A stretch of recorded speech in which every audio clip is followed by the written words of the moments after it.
सारनाथ बौद्ध स्थल को यूनेस्को वर्ल्ड हेरिटेज साइट की लिस्ट में इंडिया की तरफ से 45वें साइट के रूप में सम्मिलित किया गया है। तो इस पे यूनेस्को से रिलेटेड जितनी भी कोई ऑब्जेक्टिव क्वेश्चन बन सकती है जो किसी बहुत सारे एग्जाम में पूछे जाएंगे, तो उस पर वो सारे इस वीडियो में मिलेंगे। तो वीडियो को आप लास्ट तक देखिएगा। वीडियो अच्छी लगे तो ज़्यादा से ज़्यादा शेयर कीजिएगा।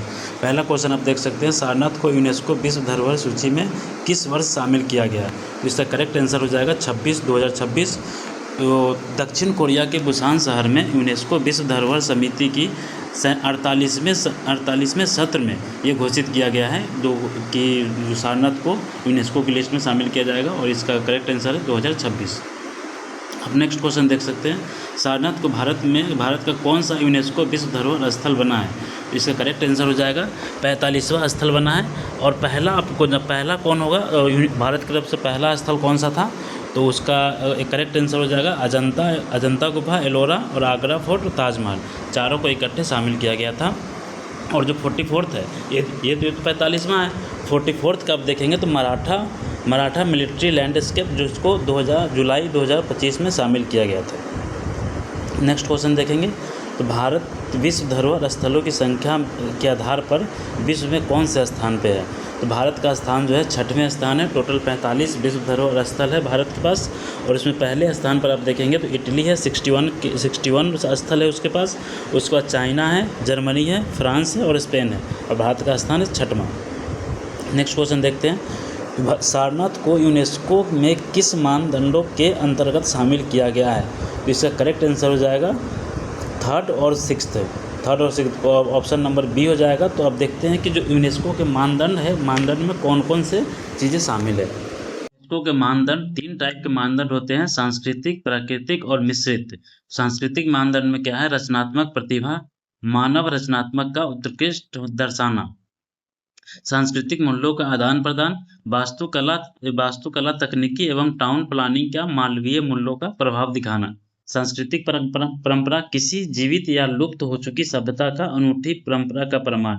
इसी कैटेगरी में सारनाथ को शामिल किया गया है। ऐतिहासिक महत्व, मानव इतिहास के किसी महत्वपूर्ण चरण को दर्शाने वाली इमारत या शैली। पारंपरिक बस्ती, मानव संस्कृति या पर्यावरण के साथ जुड़ाव का पारंपरिक उदाहरण।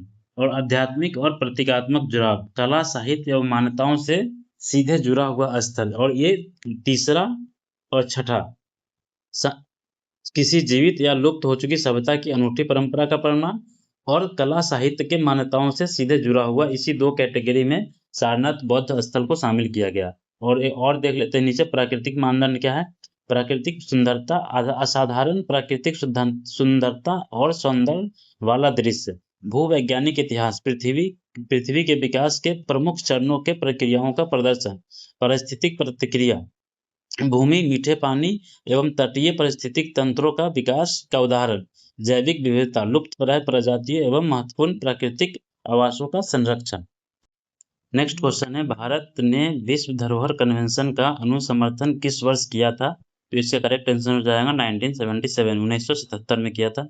भारत में यूनेस्को विश्व धरोहर मामलों की नोडल एजेंसी कौन है? तो इसका करेक्ट आंसर हो जाएगा भारतीय पुरातत्व विभाग में सर्वेक्षण, ASI, archaeological survey of India. UNESCO विश्व धरोहर स्थलों की कितनी श्रेणियां होती है? तो आपको बताया था अभी सारनाथ वाले में 3 श्रेणियां होती है, प्राकृतिक, सांस्कृतिक और मिश्रित। निम्नलिखित में से कौन सा विश्व धरोहर स्थलों की श्रेणी नहीं है? तो प्राकृतिक तो है, सांस्कृतिक भी है और मिश्रित भी है। तो औद्योगिक श्रेणी नहीं है। भारत के टेंटेटिव विश्व धरोहर की सूची कितने स्थल है? उसमें करेक्ट आंसर हो जाएगा आपका 69 टेंटेटिव लिस्ट अभी है। प्रत्येक सदस्य राष्ट्र प्रति वर्ष अधिकतम कितने स्थलों को विश्व धरोहर सूची के लिए नामांकित कर सकता है? तो इसका आंसर 1 है। जितने भी यूनेस्को के मेंबर कंट्री है, वो हर मेंबर कंट्री एक स्थल को हर वर्ष नॉमिनेट कर सकता है। विश्व धरोहर सूची में शामिल होने से कौन कौन सा लाभ मिलता है? वैश्विक पहचान मिलती है, कानूनी संरक्षण मिलती है, और संरक्षण निधि का पात्रता मिलता है। उपयुक्त सभी का करेक्ट आंसर हो जाएगा डी।